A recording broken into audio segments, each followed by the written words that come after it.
It's the Bird Emergency, the show where I get to speak to people who are far more expert in the ways of birds than I. I'm Grant Williams. I am a bird nerd.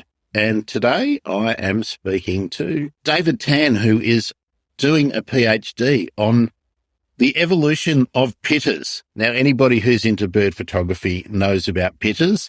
Somebody who lives in Australia, like I do, knows about pittas because we've got a couple that people love to go and try and find and photograph. But David is not only going to talk to us about the amazing pittas, David's also really interested in the issue of bird strikes. And David's a native of Singapore, which, like Australia, is on the East Asian Flyway. So there's lots of migratory birds that come down to Australia, down to New Zealand, down to the sub-Antarctic, who use the East Asian Flyway. So we're going to be talking about migratory birds, bird strike, and pittas. Hey, David, how are you? Thanks for joining us. Thank you for having me, Grant, halfway across the world.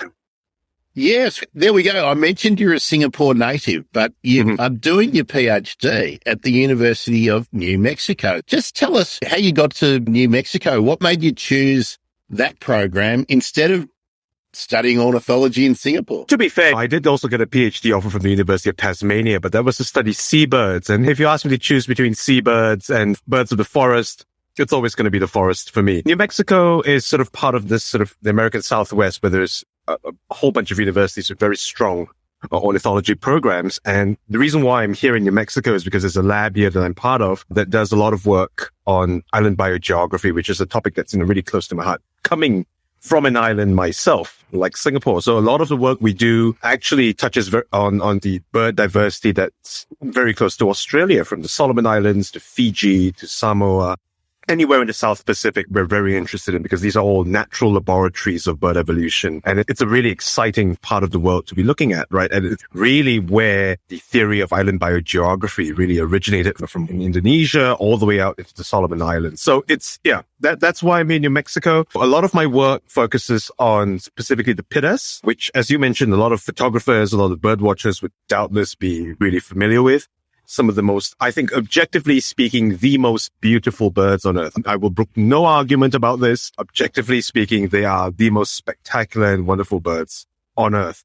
And the surprising thing is we don't really know much about them, right? There have been a few studies from the early 2000s, from the mid 2000s, looking at their evolution. But by and large, the evolution continues to remain a mystery. For example, just last year, my previous supervisor, Frank Ryan, just split out elegant pitta into 3 different species, right? That the curse of the bird watcher, but also one of the things that list makers love, because they're absolutely. Maybe they've got 2 new species without ever having to leave the comfort of their home. That's right. And sorry, can I just get you to explain for a second, for those who might be watching who are not evolutionary biologists or whatnot, Wallacea. Tell us about Wallacea. Oh, God, what a part of the world. So Wallacea is the part east of Borneo and then west of Papua New Guinea.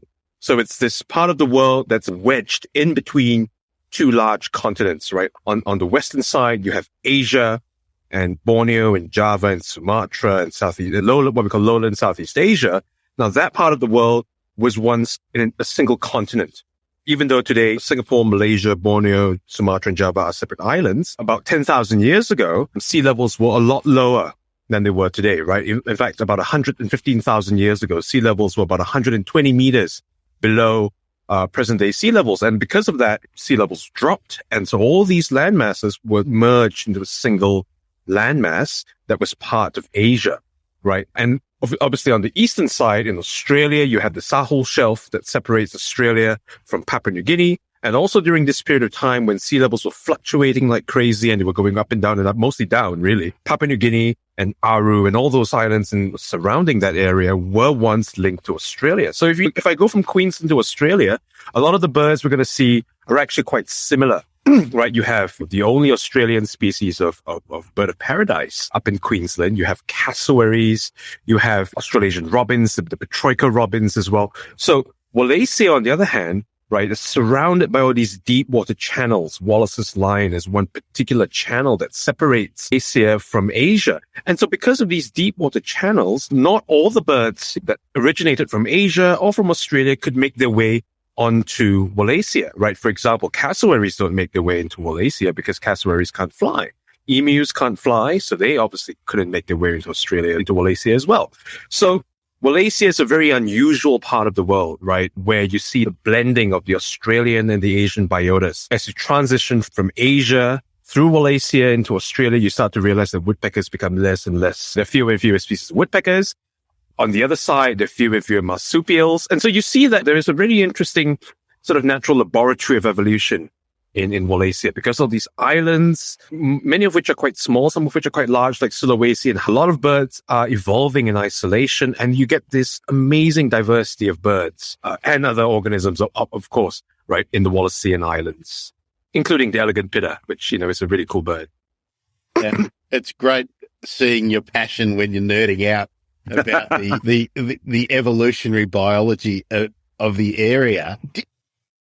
What got you interested in the evolution of the families of the birds that live in I want to call it the Asian region, but it's technically incorrect, isn't it, when we are talking Australasian, right? The broader realm. I'm from Singapore, so obviously I grew up seeing all these birds around me. I see fantails. Well, whistlers not so much in Singapore. A lot of, you see some species that for some reason have made it into Asia from Australia, right? Things like the golden-bellied garigone, which is a Canthisidae, it's a weird name, Canthisidae, or what, it's the only representative of that clade, which is primarily Australian, that's in Southeast Asia. Fantails, like willy wagtails that you see in Perth, down at Kings Park, right? The bulk of the radiation is in Wallacea, it's in Australia, but some species make their way into Southeast Asia. Fruit doves. Huge diversity of fruit doves out by your way, and we only get 1-2 species out in Southeast Asia. So it's a really cool sort of pattern that we observe, right? That not all species are evenly distributed, and you see this geographical structuring of species across space. It's really quite... Can I interrupt you there for a minute? Something's just popped into my head. You're obviously interested a lot in the dispersal and the evolutionary pathways of these families that are so well known in Australia and obviously less so in the Northern Hemisphere. What is your take on the evolution of birdsong and songbirds? Are you on board with the theory that it began in Australia and 100% out?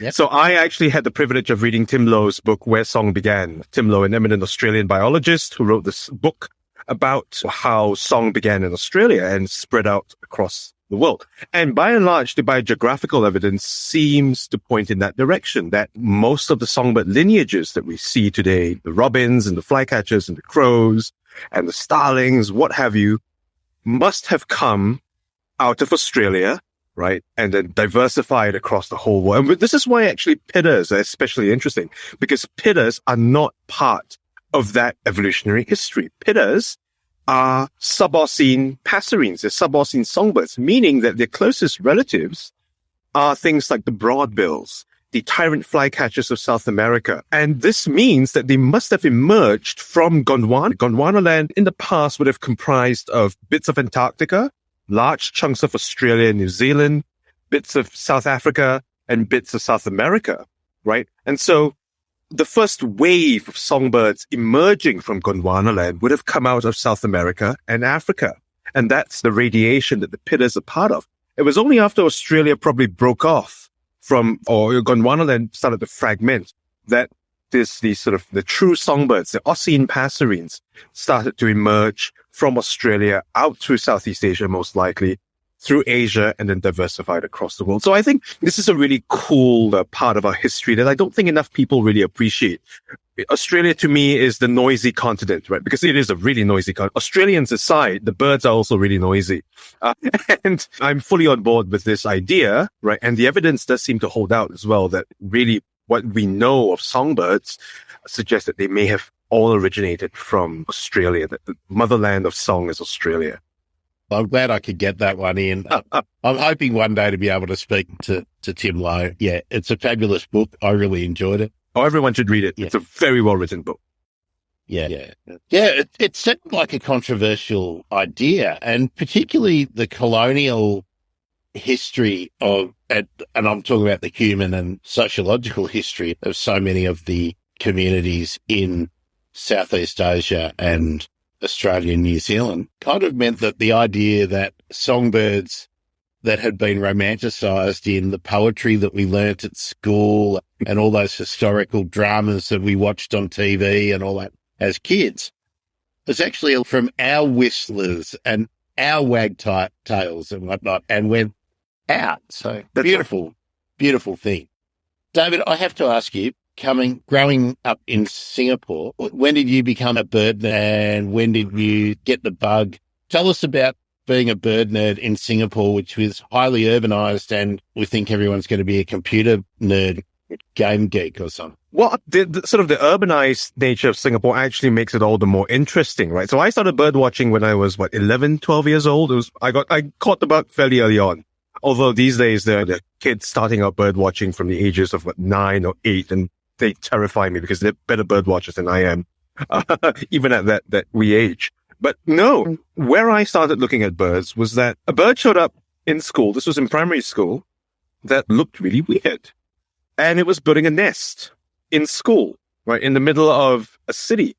And it turned out it was a weaver. It was probably a streaked weaver or an Asian golden weaver. It's the first time I'd ever seen something of the sort. And yeah, it's one weird spark bird. A friend of mine had also taken up bird watching around the same time. So we decided, you know what, let's just wander around looking for birds. And you start to realize, once you actually start looking, that there's a lot around you. Singapore is very urbanized, but there are still patches of forest. There are still patches of mangrove. But even within the city, because Singapore is within the tropical belt, you do get lots and lots of interesting birds, not just living in the area, but also passing through. And it's very similar story for most bird watchers, but coming from a big city, coming from a part of the world where Singapore is much more renowned for its urban areas than it is its forests, it is testament to the fact that there is still a lot of biodiversity left behind in whatever forest remnants are left, but also the fact that cities could potentially be very interesting places for nature as well. So, David, is your bird nerd's friend from school still a bird nerd? Very much so, and he's a million times better at bird watching. I am a terrible bird watcher. It's blind as a bat, can't remember songs for nuts. Birds are cool. Bird watching is still nonetheless a very enjoyable hobby, and I think that really should be the heart and the core of it. Dead set. That's absolutely correct. Now, let's get on to Pittas. What's amazing about Pittas, and what is the basis of your theme of study for the PhD? Right. So I talked previously about how pittas are evolutionarily very interesting, right? They are a part of this old radiation, this lineage of birds that probably, as far as we know, emerged from Africa. That's why there are still 2 species of pitta left in Africa, the African pitta and the green-breasted pitta. And it would have followed the broad bills out of Africa and then diversified in this major way in Asia. And the funny thing is, one of the closest relative to the old world subarcines, so the broadbills and the pittas, is the Sapayoa, which is found in South America. How it got there, nobody knows. So the subarcines are a group that inspires so much joy. Let me ask you about how you think it went. So the pittas and their close relatives were in Gondwana? Gondwana, the southern continent.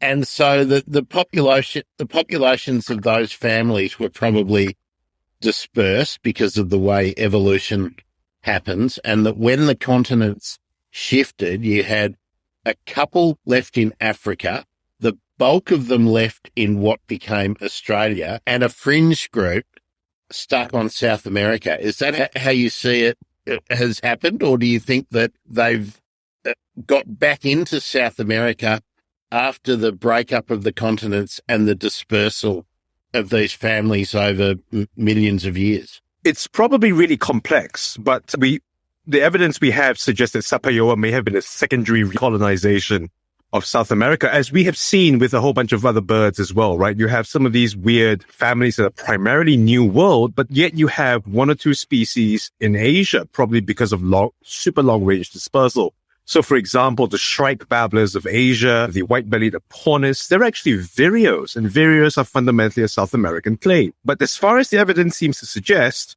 right, as Gondwanaland broke off, you had one group of birds that were stuck in South America, one group of birds that were stuck in South Africa or in the southern part of the African continent. And then you had the rest of the songbirds going about their merry way in Australia, right? Some of the oldest lineages of songbirds are in Australia and New Zealand, right? The riflemen and the New Zealand wrens, things like also the lyrebird of Australia are one of the older sort of lineages of songbirds. Right. And so we say a small remnant of these songbirds that were left in South America. They are, today one of the largest radiations of songbirds in the world. The tyrant flycatchers, the ovenbirds, the phanariids, huge radiation of these subausine songbirds in South America. And they are a really old radiation of songbirds that would have come from Gondwanaland at some point in the past.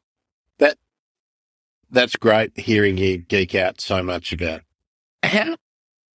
In Singapore as a kid, what were the places that you went to look at birds apart from just in your home patch, in your home block? Where did you head out, and how difficult was it as a kid to go bird watching? I'm not rich, so I live in an apartment block. And so I don't technically have a home patch because in my immediate area, it's mostly the same old garden birds, a couple of sunbirds, a couple of orioles, the usual miners and crows. And this is actually the big contrast with living now in the US. Singapore has a pretty decent public transport system. And so getting around wasn't so hard. You have urban parks, urban gardens, which have a certain variety of birds. But then you have the rainforest. You have some of these offshore islands like Pulau Ubin, which has pittas spilling out everywhere. Every corner you have pittas these days. You have mangrove forests like Sungai Buloh, which I'm sure many Australian birders who've been to Singapore would be intimately familiar with. And so it's a matter of just going out and looking for birds. I think, and this is something I think all bird watchers really appreciate. It's that you can't wait for the birds to come to you. You have to go to the birds. And if you make an effort, there will be birds near or far, so long as you put in some effort. And that's the story of Singapore. Yeah. So Singapore is a country of how many million now? Now, I think coming close to 6 million people on a landmass that is a fraction the size of Australia, obviously. It's a really small island. So what's the area, the square footage? Well, I can look it up. Hang on. No. I'll bring it up on screen after looking up. But it's like for Australians. So David, you've done some bird watching in Australia, I'm guessing now. Here and there, yeah. I've only been to Perth and Christmas Island. Okay, so well, Christmas Island is how big compared to Singapore? Oh God, I can't even remember. About 1/8 of the size of Singapore? Perhaps, yeah. The usual frame of reference I give for most international audiences is that Singapore is about the size of 4 New York boroughs. So it's just slightly smaller than the entirety of New York City. Yeah. So New York is 4/5 approximately the size of Singapore. Yeah, thereabouts. So it's a really small island, but the benefit is that everything is very compact. So if you visit Singapore for bird watching, you can more or less bird the whole island in 2 days. If you really put the pedal to the metal and you just jet around the country in the car. And if you're ticking off a list, if someone went to Singapore for 2 days and was dedicated to go birding and not shopping, what would be a good number, and is it seasonal? It is very much seasonal, right? You want to be coming during the migration season when you can get things like blue-wing pittas in an urban park, hooded pittas in an urban park. So the total number of species is about 400. People doing big years tend to come very close to 300. So maybe about 100 to 200 species will be a good sort of ballpark to tick off. If you're visiting Singapore in 2 days, 150 will be very respectable. You'll have to bird really hard. But I know many Australian birders, and they're some of the most intense birders I've ever met in my life. I'm sure that's reasonable. Obviously, you want to be hitting up as many habitats as you can, from the rocky shore to the muddy shore, to the tropical rainforest, to the mangrove forest, to the trashiest urban parks where, who knows what you might find. That's astounding, isn't it, to think that in a couple of days you're going to maybe tick off 100, 150 species. 100. Let's say 100. 150 is a bit ambitious, but yeah. That is astounding. Okay, let's talk about migration season. Oh, yeah. When is it and what's moving through Singapore?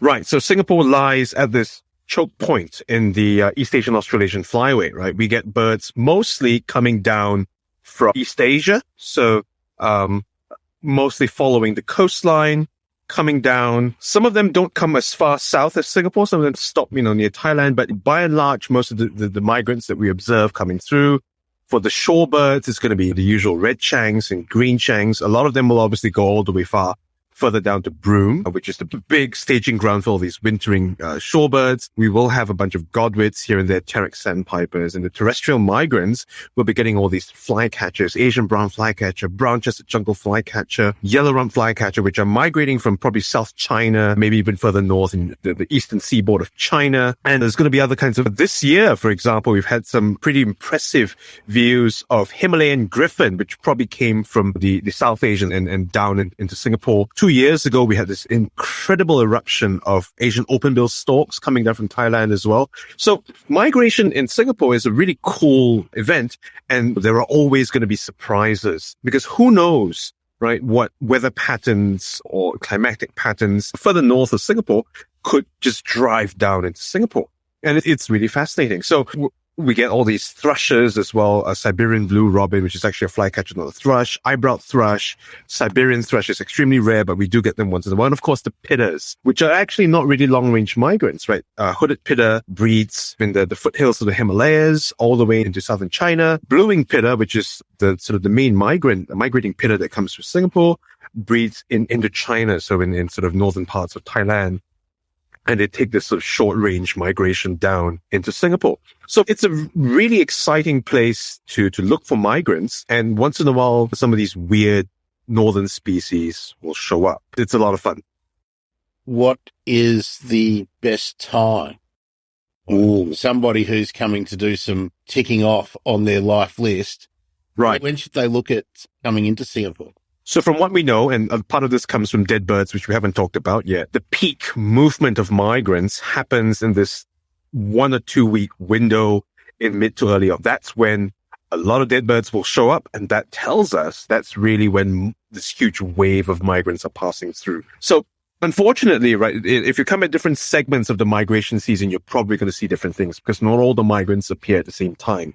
But October is usually a good month to come through because a lot of these migrants are just weighing their way through. Unfortunately, that means also that a lot of the migrants that are seen may not last for very long, right? But right now in February, I'm just getting my eBird alerts and there's so many unusual migrants hanging around. There's currently a von Schrenk's bittern hanging around somewhere in Singapore as well. We get all 4 Asian species of bittern.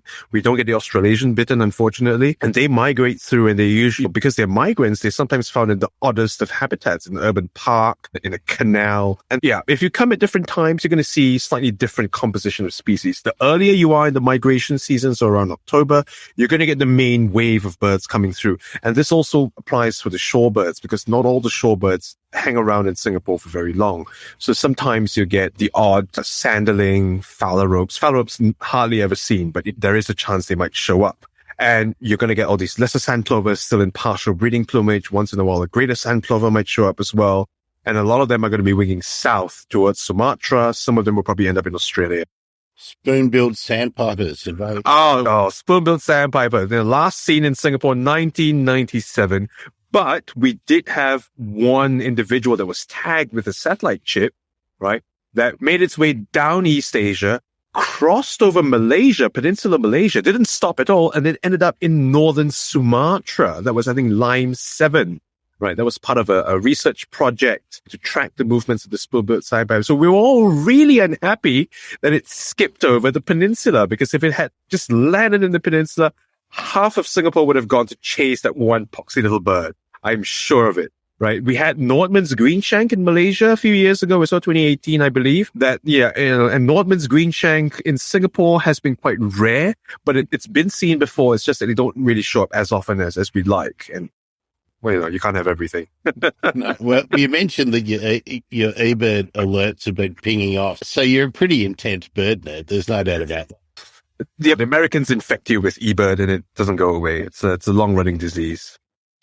All right. You mentioned dead birds, and we're both admirers of the work of the Great Lakes correspondent for the Bird Emergency, Heidi Trudell, the dead bird girl. Let's talk about dead birds and So this all started really in very similar fashion to Heidi Trudell. It's a dead bird shows up. Someone writes about it, and I happened to hear about it, and I went to pick it up. And I thought it was a one-off thing. It was a black-backed kingfisher, which is, a short-range migrant that comes down from Thailand, from Indochina, and winters in Southeast Asia. Really spectacular-looking bird. One of the smallest kingfishers I've ever seen. It's really tiny, really colorful bird. And I thought, that's interesting, right? And at the time, I was an undergraduate, in Singapore. I was studying birds. Particularly, I was studying bird genetics. And so really, a dead bird is fantastic because it's got all its meat and all its tissues intact. And so I figured, all right, if this is happening out there, I'll just put out a notice on Facebook. And it's one of the rare positive users of Facebook. I put out a note on Facebook, made it public, and I said, hi, if you see a dead bird, here's my personal phone number. Call me. I'll come and pick it up. Now, David, and then the phone started ringing. Where did you find the kingfisher? What kind of building had it? I can no longer remember about the kingfisher, but the first ever pitta I think I picked up hit a hotel in downtown Singapore, which I'm sure many of visiting Australians have stayed in before. I found someone called me and said, hey, this is really colorful bird. They said it was a kingfisher in a pond somewhere in Singapore. So I went there. It was at a hotel. I was at a water feature. It hit the glass window or the glass facade, and just fallen straight into the pool. And it was a blue-winged pitta. And it was such a gorgeous looking bird. And from that one pitta, right, over 7 years, we picked up about 700 dead birds. And so we're nowhere near sort of the volume that the Americans are seeing, but nonetheless, we are still seeing a sizable number of birds knock into buildings. And from, the data we've been collecting over the last 7 years and eight going on 9 years now, it seems that pittas, especially blue-winged pittas and hooded pittas, are particularly susceptible to building collisions. And it's not something that I knew beforehand going into this. I didn't say, I'm just going to keep looking for pittas and record as many pittas as I can. It's like people see these things, they call me, and I just pick them up. Right. And it turns out that pittas are what we call super colliders. They just seek out glass and knock into it. So is your experience similar to what Heidi has told me before, that it's not the height of the building that is what makes them murderous? It's just the very presence of glass. So is your experience that it doesn't need to be what we think of a high-rise building to be a real death trap for migrating birds, that low-rise and just medium density ordinary housing is a killer as well? So this is actually a very complex topic. It's a topic that I've spent years now trying to wrangle with because, right, obviously a lot of the knowledge we have about bird glass and bird building collisions in general come from the Americas. And there has hardly been any research done on this in our part of the world. Asia and Australia, I don't know of any studies coming out of Australia on this, actually, surprisingly enough. There were 2 studies coming out of Japan and Korea in the late 90s. And then there's this huge gap, this huge gaping hole. But by and large, we're totally captured by the property development industry, so nobody's clear about it. And the oil industry, to be fair. But no, and bearing in mind as well that the approach that I took with surveying these bird building collisions was very different from what the Americans have been doing. So the way the Americans do it, and it's also, partly a function of sort of the resources that one has and the ways in which the cities are constructed or organized, the Americans tend to zoom in on very small groups of buildings. So they say, all right, we'll survey 1 to 21 buildings in this downtown area or on this university campus, and we'll figure out where the birds are dying within this very narrow frame. Now, if I did that in Singapore, I'd go a whole year and maybe find 2 dead birds, right? So instead, what I did was I said, look, the whole of Singapore is my laboratory, right? If anyone sees a dead bird, just give me a call and I'll pick it up. What this means is that I miss a lot more birds. I'm probably only detecting a tiny fraction of the number of collisions relative to the true number of collisions. But it does mean that I get better coverage across a much broader swath of the city. Singapore has about 100,000 buildings. And so we're better able to model this effect across space. And so what Heidi points out is broadly right, that building height tends not to have as strong an effect on the likelihood of collisions. And this is data that is fresh. It just came off the computer about a month ago. We're in the middle of writing this up for publication. We do see that short buildings, squat buildings, medium-sized buildings do kill a lot of birds as well, right? And a lot of that, of course, is due to the fact that there's glass, but we're starting to realize that there are some really interesting patterns in the data that the Americans have not yet hit upon. So one of the things that we're actually really excited about, and this cuts back to the Pittas, what we're seeing with Pittas is that the likelihood of Pitta collisions may be driven not just by light pollution, but blue light pollution in particular. This is something that's really weird. Why are Pittas drawn to blue light? We don't really know. Now, let's clarify. Yeah. Blue light, are you talking about things like signage that has blue coloration for the tubes, or are you talking about what we're being told about is damaging a human being, which is the blue light emanating from gadgets? Tell us, let's nail down exactly what. So we haven't been able to get down into that level of granularity, unfortunately, right? But what I did was I took a photograph of Singapore from the International Space Station. And this is purely by luck. The astronaut was floating over Singapore in the International Space Station, took out his camera, it was nighttime in Singapore, took out his camera, snapped a couple of photographs of Singapore, posted it online. And so what I did was I took all of my dead birds, right, where we found them, and we've mapped all of them out. Every single dead bird that we find has a GPS, pair of GPS coordinates attached to them. And so we mapped them out across space, and we tried to find patterns of where these birds were dying. So we used some, very complex, fancy statistics software to cut out all the noise.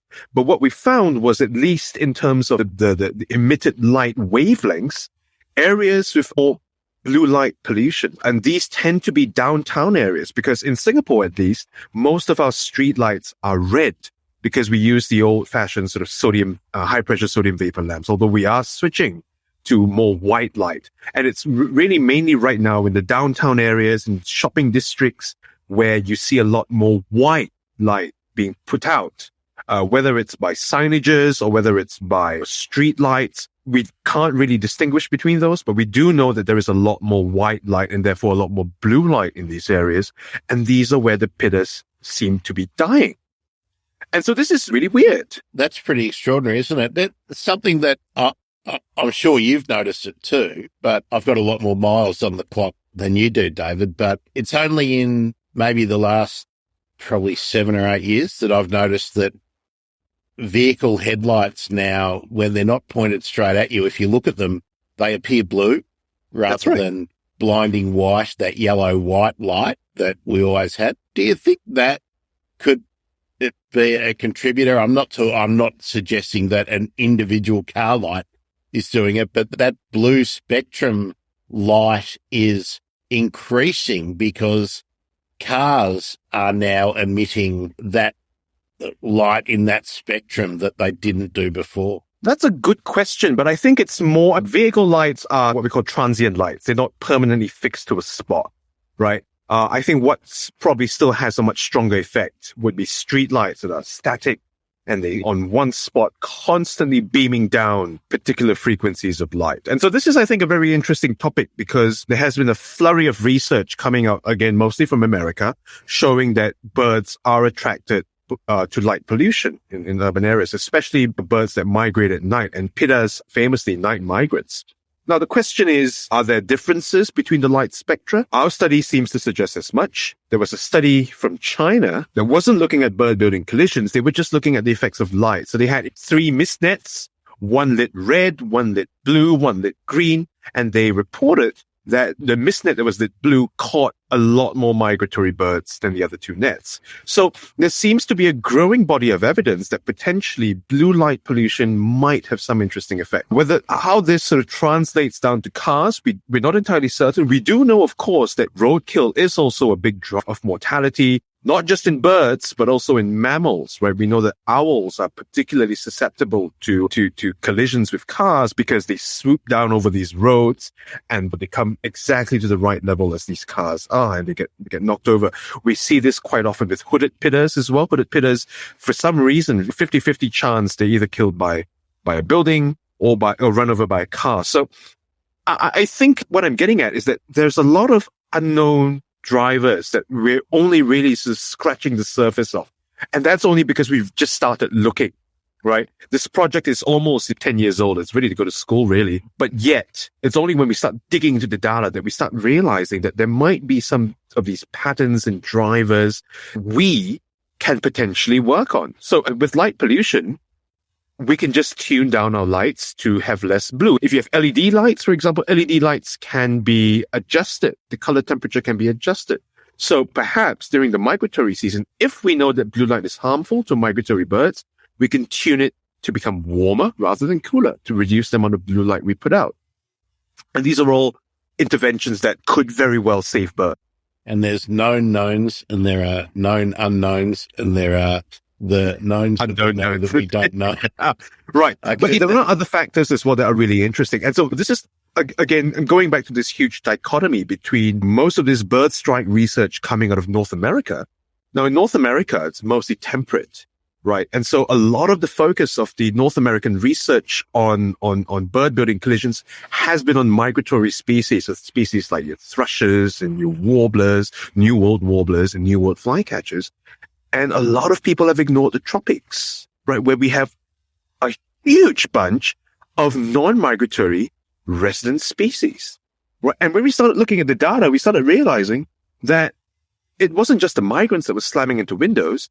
It was things like green pigeons. It was things like emerald doves, which Australia has as well, right? Among the super colliders, green pigeons and doves, right, were some of our, most abundant bird building collision victims. Right. And this is not something that you would get if you just looked at Chicago and Illinois and parts of Michigan, because they don't have green pigeons there. They don't have emerald doves there. Right. And then you start casting it a bit wider and you realize the conservationists in Taiwan are seeing the exact same phenomenon. They're seeing emerald doves, which they have as well, slamming into buildings. In fact, they see things like barbets, right? Taiwan barbet slamming into buildings as well. So what I'm trying to get at is that once you start going beyond North America, the patterns become more complex and they become more interesting as well, right? And we're starting to realize that a lot of these collisions are not just involving migrants, but also involving resident birds. In many cases, also because many of these resident birds are young. So they're fledglings that just come out of the nest. And in addition to being pigeons are dumb, right? They're not the smartest birds on earth. The naivety of young birds means that they maybe have a higher risk of colliding with buildings as well. But even more interestingly, when we look at the spatial patterns, where we find pigeons and starlings colliding with buildings tends to be near forested areas. So if you have a building that's near a forested area, you're going to see a lot higher likelihoods of pigeons and starlings and other resident frugivorous birds mostly slamming into your windows. And so this is actually very useful, right? Yeah. It tells us, and this came out of a conversation with Heidi, a lot of these interventions that we're thinking about how to make buildings bird safe are really expensive. And because of that, you get a lot of resistance from stakeholders because they don't want to be putting out money just to save a few birds. But if you can say, all right, we know where these birds are going to be dying, right? We know that it's not uniform across the landscape. We know that if your building is about 4 to 5 floors and near a forested area and lit by blue lights, then maybe you'll want to mitigate against bird building collisions in these areas and not just blanket across the whole city. There's a couple of interesting things that need to be pulled out in the discussion, though, because those birds that are not migratory, and you're talking about things like fruit doves and pigeons, the light isn't a factor for them. So they've got to be pulled into a different discussion. And it comes into how do birds place themselves in their environment? What are the visual cues they take? Is it a matter of reflection, or do they have some other way of placing themselves in relation to a woodland area, a forest area? How do they recognize it? There's all these things that we don't know. and that we're assuming that they recognize things the same way we do visually, but we don't know how they find their way on migrations. So it could all be tied into that, to a mechanism that we don't understand yet. No knowns, no unknowns, but we know what we suspect and what we speculate, at least for the pigeons and the starlings, right? It's, I think, no coincidence that these species, these non-migratory resident species that tend to knock into buildings are forest edge dwellers. They are frugivorous, right?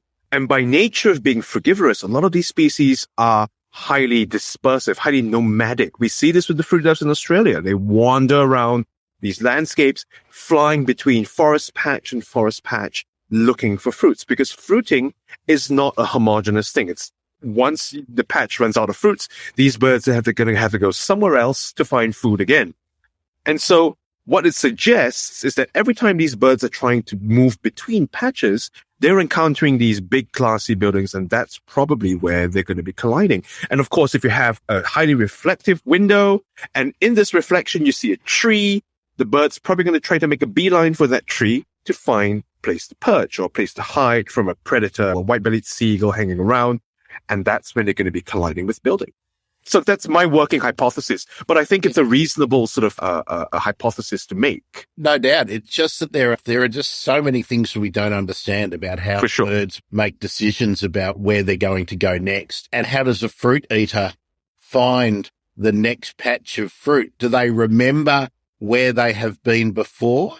Or is it just a totally speculative journey that they undertake?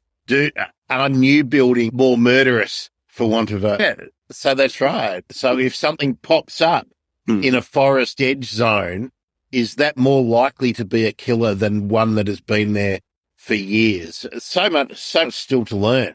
Exactly. And this is why there needs to be more of this research in the tropics, because you're not going to get any of that information coming out of a temperate zone, because they don't have green pigeons, for one. They don't have fruit doves. In our part of the world, the northern parts of Australia, in Singapore, the rest of Southeast Asia, all the way up to bits of China and Taiwan, and even up to the southern parts of Japan, this is probably a phenomenon that's happening. It's just that not that no one's looking, but no one's pulling all these threads together into a single story. Something that has popped into my mind while we've been speaking, David, and I've got no idea if there's ever been any work done with this, but what about birds that are locally migratory, maybe just moving through altitudes, winter and summer? Do we know if, for instance, I'm thinking about my local patch, the foothills of Melbourne and maybe Sydney up into the Blue Mountains. Do we know if non-migratory birds, in the sense of taking massive migrations, but those that move like currawongs, and I'm sure there's piles of others that are common Australian birds, are they falling victim to buildings? Do we know in that kind of movement? Your guess. Yeah. Singapore doesn't really have much elevation. We don't have much by way of seasons. So that's a fantastic question, and something that I think Australian researchers are intensely well poised to address, right? Because I can't do that kind of research in Singapore. We don't have a mountain. Our tallest geological feature is about 163 meters above sea level. It's nowhere near a mountain, right? And we don't really have much by way of altitudinal migrants in Singapore at the very least. But yes, there are altitudinal migrants in Australia. There are short range migrants that just go up and down the hill slopes. We don't know. And I think this is actually a very fertile sort of area of research. And it can potentially shed very interesting light on how birds perceive the environment, right? The fact that we see that pittas, more than any other bird that we looked at, seem to be more often attracted to blue light, suggests that there might be something about the way they perceive the world that may differ from other birds, right? And this is not just a blue-winged pitta, right, that we see in Singapore. Fairy pitta collides with buildings as well in Korea and Taiwan. In fact, the second ever fairy pitta record in Australia was a bird that slammed into a window and they got killed by a cat. I think that was near Broome or somewhere in the northern part of Australia in 2019. We have records of Indian pittas flying into people's buildings as well. There are a few sporadic records of African pitta, which doesn't fly north to south. They migrate east to west, knocking into glass as well. So this might be a Pitta-wide phenomenon, but yet the driver of this, the source of this still remains completely unknown. And that's really exciting. That means that there is something about these birds, the way they perceive the world around them, that remains mysterious to us. And I find that really exciting. Well, you're not going to run out of things to research. For sure, no, yeah. When you finish your current PhD work. David, I'm really wondering what other species of birds are really prominent in the bird kill tally that you've discovered in Singapore. Right. So we call these our super colliders, right? Okay. Yeah. So what are there other particular families, or are there other particular species which are really prominent in your counts? Right. So among our super colliders are the Pittas. For the residents, it's the green pigeons, the Treron green pigeons, and the Calcophaps emerald doves. We do also have a fair number of Jambu fruit dove, but Jambu fruit dove is a bit odd because it's slightly more, it's not strictly migratory, it's not strictly resident, it's more nomadic. But the other groups of birds in the big way are the bitterns, black bittern, cinnamon bittern, von Schrank's bittern, and yellow bittern all show up dead in Singapore during the migration season. And black bittern, obviously, Australia has as well, but they're not migratory in Australia. That's something that's also very interesting and something I'm hoping to dig into at some point in my research. And the other big one are the sakes. Sorry, David, maybe you'll do the genetic research and realize that it's two different species and you'll get another Might well be. That's right, yeah. And the black bittern goes all the way out to the Solomon Islands, right? There's one subspecies in the Solomons, which is a really interesting phenomenon. And the last super collider, two more super colliders are yellow rump flycatcher, the Physigilla flycatcher. And I think also the first Physigilla flycatcher was seen in Australia not too long ago as well, right? And just in one tree near the desert. And there might have been a Mugimaki flycatcher, a Narcissus flycatcher, one of the two. And yeah, and the sakes, the dwarf kingfisher, in our case, the blackback dwarf kingfisher, which David Wells, the eminent ornithologist of Southeast Asia, once remarked that he had never, ever recaptured a ringed oriental dwarf kingfisher, which suggested many of them might be dying during the migration, probably from building collisions. It's fascinating, isn't it? I'm going to have to set up my eBird, or is Eremea still going? I used to get the alerts from... Oh, no, I don't follow that, no. I used to get the alerts from Eremea before eBird was even a thing, but I'm not keeping up with those notifications. Right. But what really I'm hoping for is that more Australians especially, right, start reporting these dead birds. We don't really have any good records of noisy pitta or rainbow pitta knocking into buildings. They might not be at all, which actually would also be very interesting. But we know that noisy pitta does migrate, right? Not very long distance, but they do go from south to north. They sort of winter near Queensland, sometimes even in Papua New Guinea, and they go back down south along the east coast as well. Do they knock into buildings?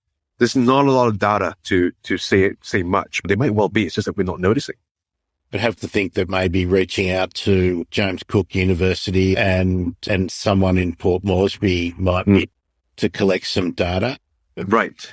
What I wanted to ask you specifically about the community involvement that you started, David, with trying to collect the corpses that have been murdered by our buildings. What is the industry view of what you're trying to do, and are they receptive to...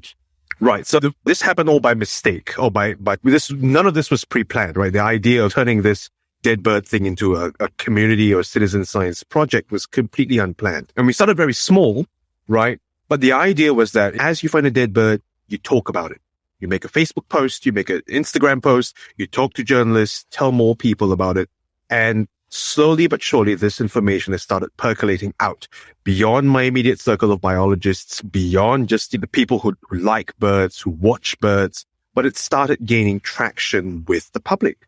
People actually talk about these things these days, right? These days you have people posting. It's one of the rare, I feel, benefits of social media. People post these things online, other people see it, and they start talking about it. And because people have been talking about it, the government has started to take notice, right? In Singapore, a lot of the things are driven by the government, right? This isn't obviously the case in many other parts of the world. And so that's why it's the approach towards ameliorating and mitigating bird-building collisions. There is no such thing as a one-size-fits-all, right? In America, for example, the cities are so spread apart. There is, so much devolution of authority. to local councils and local governments that you can't do the same thing in Singapore. In Singapore, the government has a lot of say. So it's talking to friends who are in the government, talking to the public, talking to the newspapers, that people have this issue has started to percolate into the public consciousness. And because of that, right, we now see that there are ministries in the government. I can't say too much, but there are ministries in the government coming up to me and saying, all right, we know this is going to be a problem, or we know that this is already a problem. What can we do to fix it? Right. And so it's taken many years for this to happen, but it's starting to enter popular discourse. And I think that's a very good thing. Yeah. David, you said earlier that you grew up in an apartment. So what is it like for people living in Singapore? How many people actually have a home garden? Oh, very few. Okay. So I'm guessing that's only like the upper class, the rich and the powerful, who are enjoying gardens and birds in the garden. So how connected is the general population of Singapore to bird life on a day-to-day basis in their experience of their daily life? We are in the tropics and there are birds everywhere. Obviously, I think for a lot of people, right, a lot of their experience of nature is not entirely positive, right? Australia has Pacific quail. We have Asian quail. Same kind of bird, same kind of behavior. Noisy, 5 a.m. in the morning, just making a great big ruckus outside your window, and everyone hates it. So that obviously is a huge part of how people in Singapore experience nature. But what we've realized over the years as well, and this is also in part because of COVID, but also because of social media, that there is a huge appetite for nature in Singapore. Singaporeans actually are very fascinated by nature partly because many of them grew up in this apartment. The direct interaction with nature becomes very limited. So if you go to a nature reserve in Singapore on the weekend, it's packed. It's crowded. We have one canopy walkway in one of our forest reserves, and to get on that walkway, you have to join a queue for half an hour to get on that walkway. Singaporeans are genuinely excited by nature. They don't always know how to interact properly with nature, which is a big problem across cities all across the world, right? You hear the occasional stories of wild boars or monkeys getting into scrapes with people, and once in a while otters as well. We've got otters in Singapore. So I think one of the things is that it's a very complex issue. It's the fact that many Singaporeans grow up in apartments, so they don't have a backyard. They don't have their own personal garden. But we also do have a fairly decent network of public parks, and these parks are well visited by people. And so people do see nature. The only problem is that they don't often have the right sort of vocabulary, the right sort of background information to be able to pass what they're seeing. Right. And so my job and our job broadly as, bird nerds, as biologists, as scientists, as communicators, is to help the public interpret what they're seeing. So when I did all this dead bird collection stuff, right, often I get people who have no idea what they're seeing. They say, I found this kingfisher dead on the floor in our shop, and what I do is I then take my time to explain to them what it is they found, why it's there, what I'm going to be using this bird for. And sometimes this can run into I've once spent like 1 full hour just talking to a resident who had a private house, or someone who had found a dead pitta on a balcony in an apartment block. And she wanted to listen. And it's because people are genuinely curious about nature. I honestly don't think you'll find many people who don't like nature, right? A lot of people are truly curious about nature, especially people living in cities. And so a lot of what we need to do is to bridge that gap, that knowledge gap. A lot of people have no idea what they're seeing, but they are seeing things. And so that's hopefully what I've been able to do over the last few years, collecting dead birds, really. It's just something that come to mind, David. It sounds like we should be trying to run like little webinars, for want of a better term, once in a while, coordinating with neighbourhood groups and whatnot, and government people, university people who can talk to someone like you about bird strikes and actually learn about what they've got. Nowadays, someone can take a really good photo of something they've done and ask you a question in a forum like this. Exactly. With these smartphones, right. Everyone's a photographer these days, right? Everyone's a togger. Yeah. So I'm just running through my mind now about how to create some more work for both you and I, Dave. What I did want to ask you about Singapore in particular, is there a introduced bird issue, and are there pest bird species that have adapted amazingly well to human development and our ways? I don't think what city doesn't, right? But do you have particular ones? I mean, here in Australia, we've got the white ibis, the cockatoos starting to learn how to get into bins, and brush turkeys in the subtropics.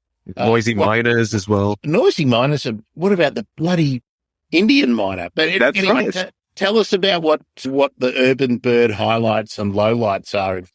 So it's actually a very complex story. It's easy to just say, a lot of these birds are pests. So we in Southeast Asia, our main sort of pest urban bird species, the Javan myna. For some reason, the Indian or what we call the common myna.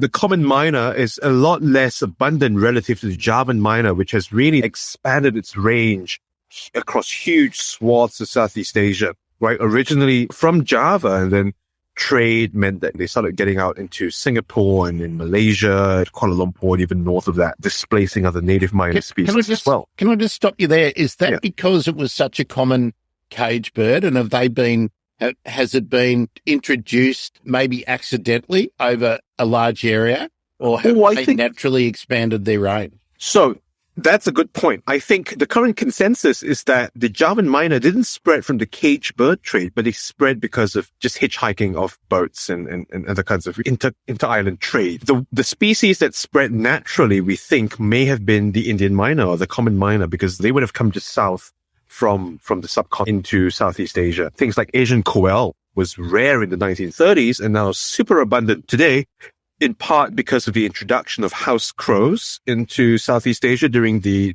Second World War, probably, I think, by the Japanese, or just before the Second World War, thereabouts, right? And so they have hosts. That's really interesting. So do you think that the koel followed the crows?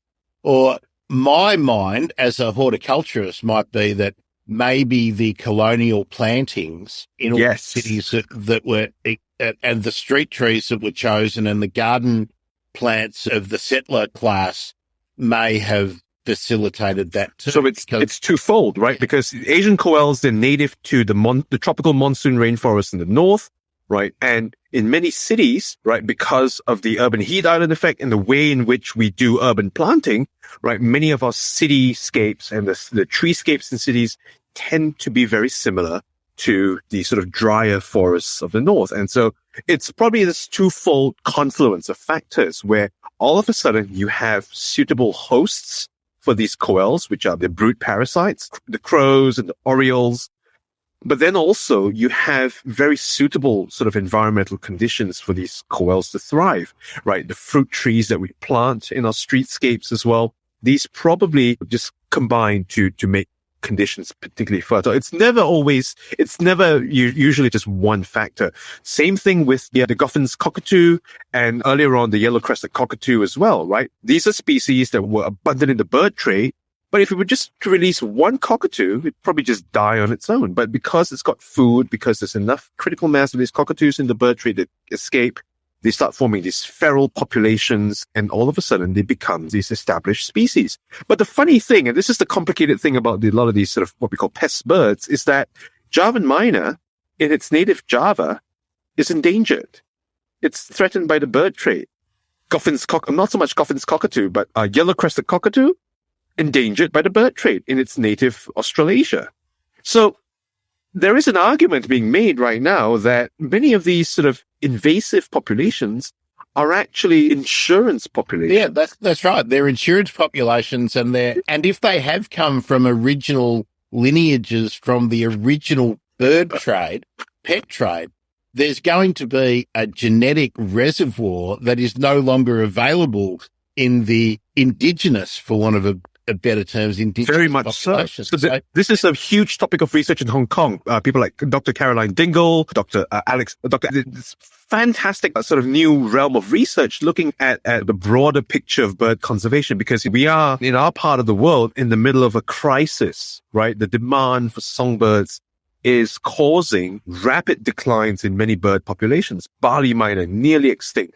Black-winged starling, more birds in captivity than there are in the wild. It is starting to become really dire. And we are really starting to have to shift our thinking towards looking at these pest birds and thinking, maybe they're the last hope for this species, oddly enough. And sometimes too, going off topic a little bit here, but it's come to my mind from what you've just been talking about. When I was a kid, I wanted to have aviaries and have birds in cages that I could look at every day and whatnot. Then my shifting radically moved to, no, the best bird is one in the wild and whatnot. And now I'm coming back to thinking, hey, some of Australia's rarest parrots have large populations in European and British collections, avicultural collections. So maybe we should be talking about bringing some of those old genetics back into Australia and then reintegrating them into bit by selective reintroductions into it. But all these things have ethical issues. And then the other thing I always bring up, what's the point of captive breeding and releasing if there's nowhere for the bloody birds to live? Right. So genetic rescue is something that people have been thinking about, people have been exploring, but it is really complicated. It's not my field for sure. It's really complicated. It's rife with ethical problems, right? In a sense, might you also be incentivizing and encouraging, people to keep captive birds, which we honestly don't want to be doing. But you're right. At the very fundamental level, you still need habitat. So there's no point in taking a bunch of, say, night parrots and just releasing it into nowhere, or orange crown parrots or swift parrots, and then there's nowhere for them to live. All the forests have been bulldozed for logging. So I think at the very baseline, we still need to think about habitat.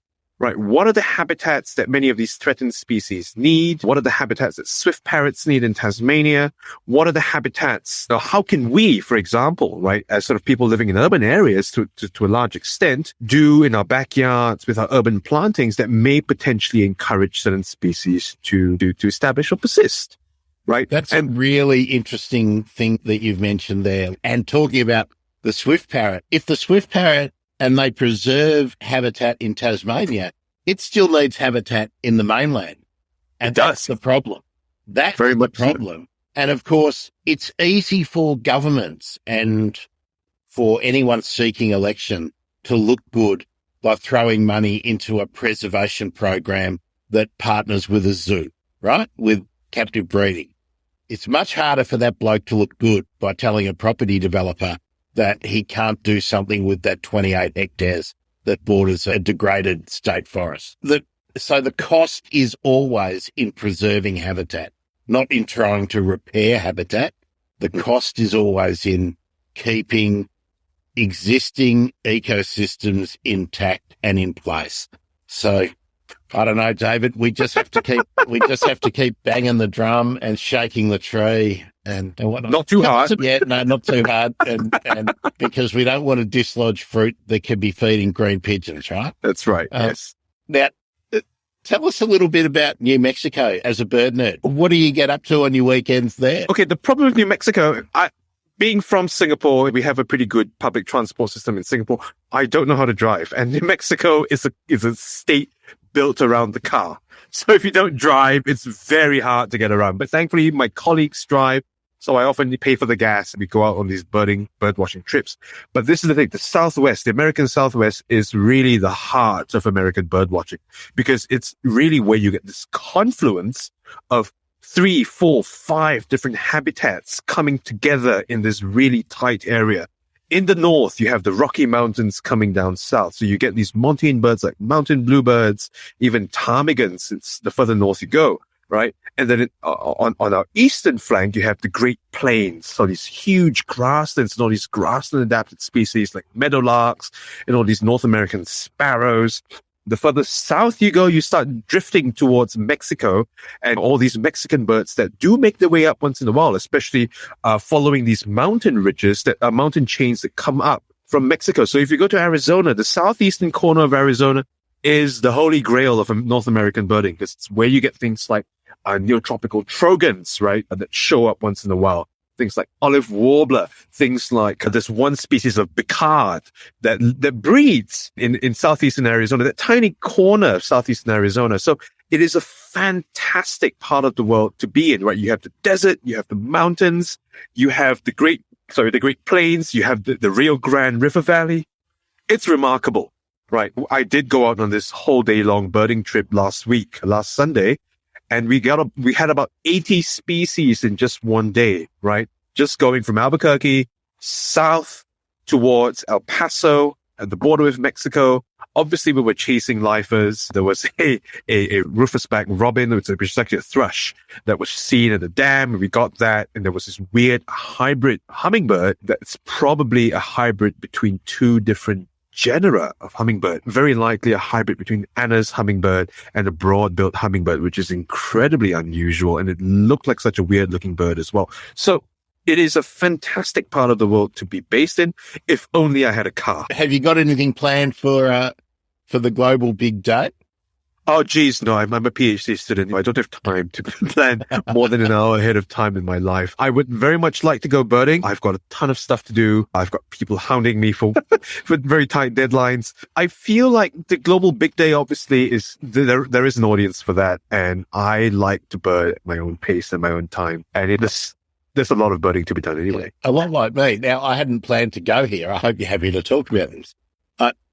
I've talked to a lot of PhD candidates over the life of the bird emergency, but we've often talked about field work. But you just mentioned that you're probably too busy to get out in the field. Tell us a little bit about what the life of someone working on a PhD is actually like. What are the things you have to complete day to day? People always talk about, we're in the lab. Just give someone who has got no idea about. We do classes still, right? We still have classes to do a lot of the work. So my work, to be fair, a lot of my field work was the last 7 years, because all these pittas that die, their tissue samples are now for my research. So I have been collecting these, tissue samples for a really long time, and we're hoping to mine information out of these tissue samples. So a lot of the work I'm currently doing is either computer-based or lab-based. In the lab, a lot of what I do as someone who studies the genetics of birds is we do a lot of DNA extractions, usually just moving clear, smelly liquids from one container to another until something happens. It's like baking. It's why I like to cook. Cooking is following a recipe, exactly the same in laboratory science. You have a recipe by and large. You know what your reagents are. You've gone to the very expensive supermarket to buy these very expensive salts and very expensive clear liquids, and you're just combining them in the right way to produce a product. Please tell me you have a white coat with your name on it. Oh, no, I don't. No, that's a very doctor thing. Here in the biological sciences, we're a bit more like, so I do have a white coat, not with me now in my office, but a lot of my other work is on the computer, because once we go out, we get the tissue samples from these birds, from birds that knock into buildings, and then we take them into the lab, and then we start extracting DNA. We prepare the DNA for sequencing. It goes out to a DNA sequence. And then what comes back is a thumb drive, right? It's a pen drive with data on it. And then what happens next is we have to make sense of this data on the computer. So most of my time is spent on the computer, mostly screaming at the computer, trying to get stuff to work. It's no different from many office jobs, really. But you're not cut and pasting in Excel, right? No, some people do use Excel. But you're using a statistical analysis program, I'm guessing. Right. And a lot of what I'm working on right now, actually, I'm writing a software right now that sort of looks at not so much the genetics of birds, but how animals disperse between islands, right? So one of the things we know that Australia is an island in a sense that didn't always have the same shape, right? 10,000 years ago, 100,000 years ago, Australia was connected to Papua New Guinea. Now, how do we quantify this change in the coastline of Australia? For Australia, obviously, that's mainly where the coastline changes occur. But what about these small island archipelagos in the South Pacific? Sea level change would have had dramatic effects on how these islands look like in the past. And so what I'm trying to work on right now is a software package to visualize this, to quantify this, so we can then link that to the genetic data that we are all producing as biologists to see how we can draw links between historical sea level change and how birds have colonized these islands over time. It's really exciting. That's a fascinating area of study. I'd love to follow up with you on that sort of down the track. One thing I did want to ask you more about the process of actually doing the work, David, is how much of the work you do is actually because you're still taking classes and you're having to support other academics, how much of the work that you do day to day in your office is actually working on other people's projects? Oh, no. Most of the work I do is my own work. Thankfully, I do have lots of collaborations here and there, but a lot of them tends to be, well, in my case, at least, a lot of them tends to be my leftovers that I've left undone, and other people are picking up my slack because all these dead birds generate so much data, right? So as a student of mine who's now doing his master's degree in Singapore, he started out as an undergraduate. He said, "Hey, I'm interested in these dead birds." And so I said, "All right. Here's a toothbrush, brush these birds for parasites." And it turns out we're discovering all these incredible parasites on our dead birds. And he's just got a paper coming out this week on some of the lice and some of the blood-sucking flies that we're finding on these birds. And so there is so much to be done, right? Whichever nook and cranny you look on these birds, there is going to be interesting information to mine. There's going to be interesting stories to tell. There's going to be exciting new research to discover. And unfortunately, I seem to be the bottleneck in most of my research because I'm very slow. But yeah, so this is the life of a researcher. It's collaborating with other people. A lot of it is spent trying to make sense of information. A lot of it is also making mistakes, right? When we sit at the computer and scream at the computer, it's not because the computer is dumb. It's because I'm dumb. Right. Last one before we get into the bird emergency questions, David. If somebody is in Singapore now, and because you're obviously not there, and is noticing birds that are hitting buildings and dying, what should they be doing? And actually, let's maybe make it a little bit more general. If you're in Bangkok or if you're in Hong Kong and you are noticing birds that are in a garden bed at the edge of a building or on a sidewalk, what should they do? How should they treat the bird? And where is a likely place that will accept it, where it will be useful?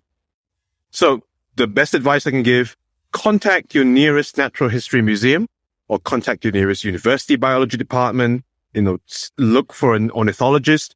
So if you're in Australia, nearest university, whether it's UQ, JCU, ANU, whoever, they'll all have a biology department with world-class biologists who I'm guessing will be more than happy to receive a donation of a dead animal, right? Not just birds, obviously. In Singapore, I've mostly handed over this responsibility to the Avian Evolution Lab run by my previous boss, right, who is still carrying on this whole project of collecting dead birds, in part, obviously, because the tissue samples that come from these birds are really the bedrock of a lot of the research that needs to be done on Southeast Asian birds. The more we know about the genetics of these birds, the better we can conserve them, the better we can understand how they evolved in our part of the world as well.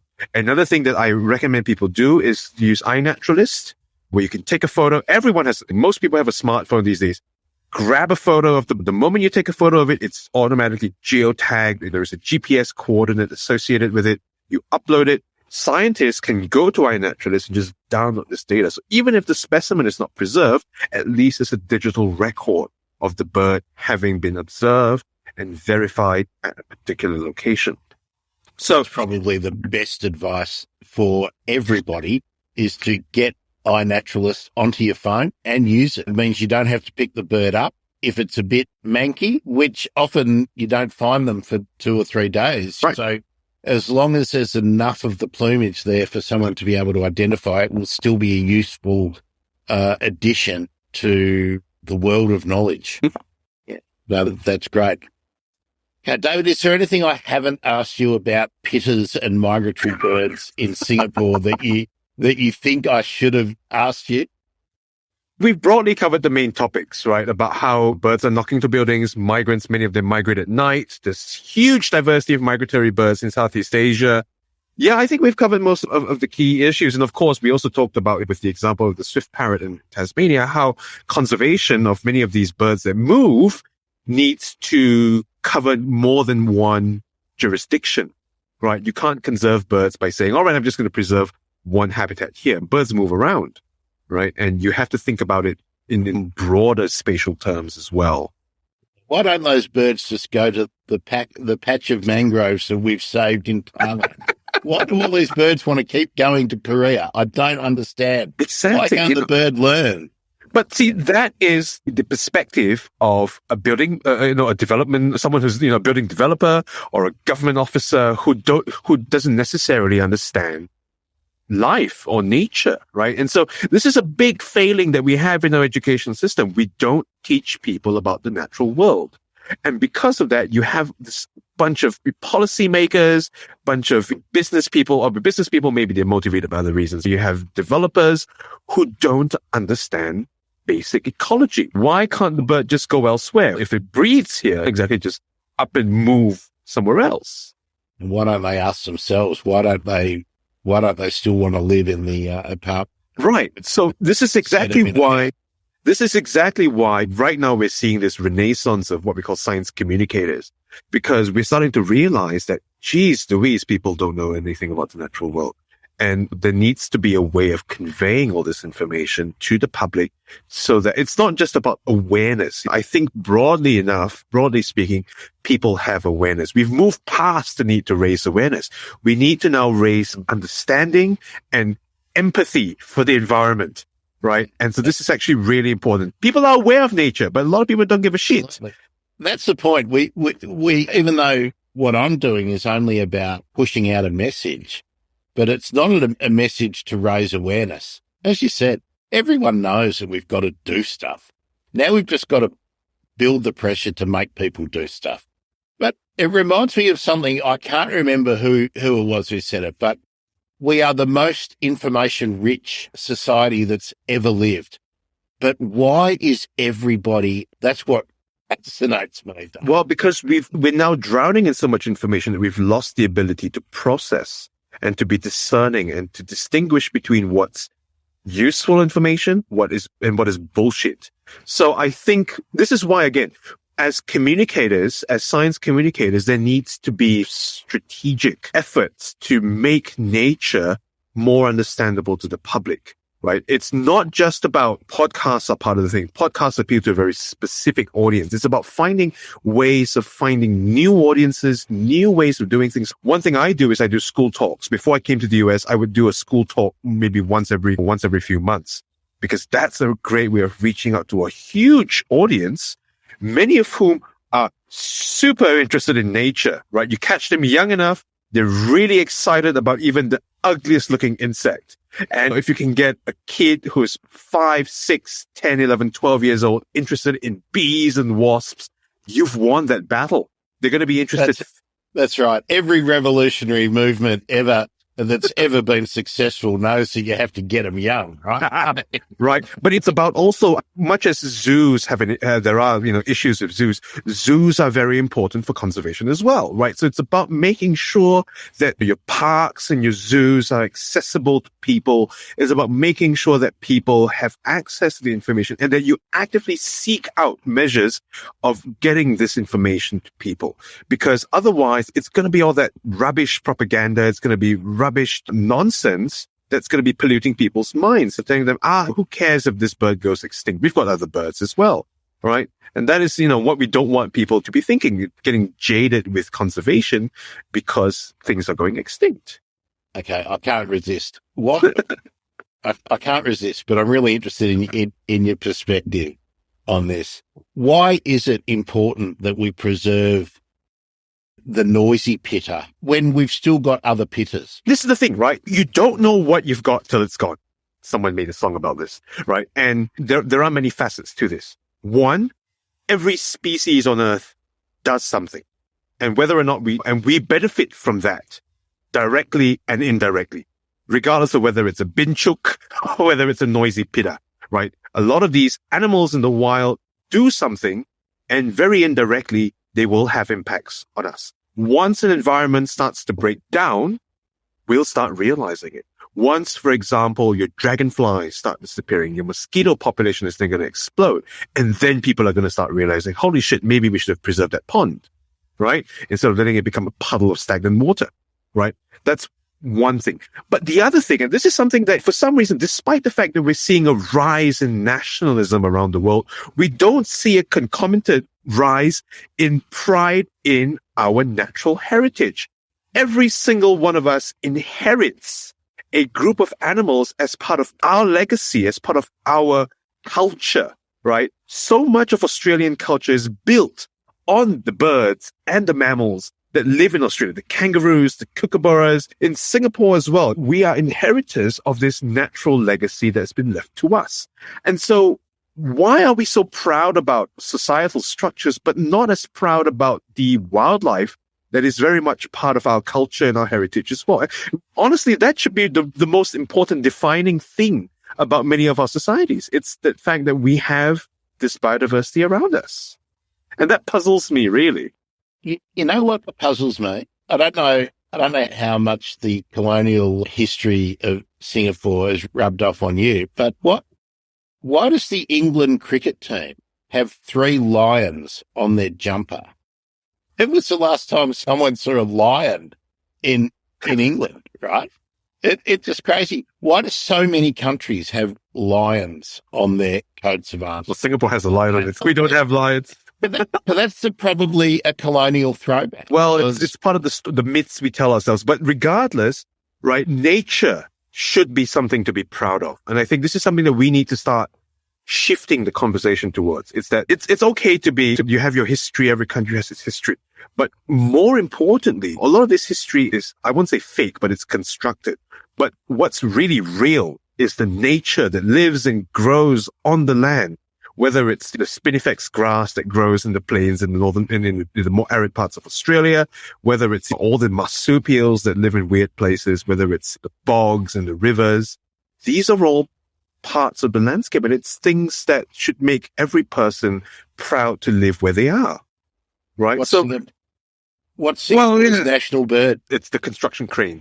Unofficially, our official bird is the crimson sunbird because it's small and red. It's a small red dot, like Singapore is on the map. And it's brilliant, right? So we need to do a better job of marketing. I think a lot of this is PR and marketing. We need to do a better job of marketing nature to the public because we know that the public secretly loves nature. No matter how much they complain about the Pacific koel, no matter how much they complain about the galahs or the noisy miners near their house, people, or for example, for that matter, the magpie dive bombing people, we know that people love nature. So the question is, how do we make people excited and proud of their nature, right? And this will translate down the line towards conservation mindedness. Fantastic. Are you ready for the bird emergency question, Dad? Let's go. Let's start with the controversial one. What is your field guide of choice when you're out in the field? Oh, shit. Depends on where I am, really. For Southeast Asia, I used to use Field Guide to the Birds of Southeast Asia by Craig Robson. Now I've shifted to the more updated one, which is The Birds of the Indonesian Archipelago, written by James Eaton, Basman Balan, and Frank Wright, who is my previous boss. In North America, where I am right now, I still use the Sibley Guide to Birds. I may have a copy on my desk right now. I have I think a slightly older edition copy on my desk here, the Sibley Guide to Birds. There we go. I love it when people can get their field. It's also available as an app on the phone in case you're out in the field. Yeah, that is my go-to field guide. These are the 2 go-to field guides of choice. I also recently traveled to the Netherlands and I used the Lars Svensson Field Guide to the Birds of Europe. I love collecting field guides, and not just contemporary field guides, but historical field guides as well, because they give you so much interesting information about how the way we look at birds, the way we think about birds has also changed, how species distributions have changed as well. It's really exciting. That's a really interesting point. I remember when I was a very young person and I was brought up on the Gould League of Bird Lovers have this series of bird guides, and I was always waiting. I had 1, 2, 3, 4, and then I waited for number 5 and 6 and 7. But I was given a very early copy of What Bird Is That? Which was, and I got it through the family, and it was really tattered and torn when I got it in probably 1970. Well used, right? Something, yeah. But it was really amazing how different the language that it was written in and the way the birds were referred to was compared to my next sort of favourite field guides that I loved to death, which were the Peter Slater field guides. And then I went on to his son and that's the one I have. So I only have one Australian field guide and that's the one I have. I got it from a secondhand bookstore somewhere in Perth when I was visiting a long time ago. There we go. I need a copy of You that have one. to get this one too. There we go. Yeah. There's a bundle. I've got a box with older ones as well that I have. But yeah, this is my go-to because I know where to find everything because I've had it so long. But yeah, so the Sibley, you love the Sibley? The Holy Grail of North American birds. I've got other field guides on my desk. I'm at my office right now, so I've got. Let's see. Oh shit! A bunch of books has dropped. I've got Birds of Central America. Very nice. Birds of the West Indies. Not used at all because obviously COVID has scuppered all travel. At some point, I'll get around to putting them to good use. And then on the more academic front, I have this cockroach killer over here, Birds of the Tai Malay Peninsula. This is more academic. Actually, that's one I've been trying to buy second hand. For that one. Yeah. Oh, yeah. Who can afford to buy it new? Only a university department can buy it. Long out of print as well, so it's impossible to find these days. Ladies and gentlemen, this is a complete bird nerd. This is a guy who can get the field guides at his fingertips for 2 or 3 continents. I love it. I love it. All right, David, let's move on to the next one. I'll be interested in this because you're a modern young man as well as someone who appreciates the traditional. So what's your essential piece of kit when you're out doing your field work? If I could tell you can only take one thing when you walk out the door to get in the car that your friends are driving you off on the next field trip, what would it be? Without a doubt, binoculars. Can't live without it. I always have a pair in my backpack everywhere I go in case of emergency bird watching. That begs another question, doesn't it? What are you using? What are the binoculars that you take with you? So, well, that's an interesting story. And you've asked this at exactly the right moment because I just got back from the Netherlands about a month ago. And what happened was I dropped my pair of binoculars and they split right in two. Please tell me that you dropped them onto either a bicycle or a boat in the canal, or you dropped it onto the edge of a windmill. I dropped it on a supermarket floor while getting a croissant before going out bird watching. But it had been getting a little bit wobbly over the last few years because it's one of the cheaper Zeiss models. Zeiss makes good binoculars, but this is because I'm a sports student, right? It's one of the cheaper models. So the outer sort of grip was getting a little bit brittle. So, what happened was essentially the strap snapped, right? This little bracket here snapped, the thing dropped on the floor, and then it snapped right in two on my second day in the Netherlands, which was a huge problem because, I was planning on doing a lot of birding while I was visiting the Netherlands. And so what I did was I sent the broken pair back to Zeiss. They're in Austria, so it's not that far away. And they said, you know what? This is too far gone for us to service. We're just sending you a new pair. How good's that? Well done, Zeiss. I don't usually do a sort of endorsement or anything, but that's good customer service. Exactly How long do you think your binoculars were? 8 years. So I bought the first version of this pair of binoculars. So I think Zeiss is one of the reasons why they probably replaced it is because they've updated the grip so it's more durable. The first version of the Terra ED binoculars that I bought had a sort of uniform, slightly rubberized grip that was very brittle. And so this one seems to be updated and they probably have run out of parts to service it. So thank you, Zeiss, for sending me a new pair. And no sponsorship at all. David, forgive me just for a moment. Hello, Zeiss. If you happen to watch this, I also would love a pair of binoculars. And there we go. All right. I'll just clip that one out and throw it on the YouTube channel. There we go. And see what happens. David, what about the phone? This is an extension of that question.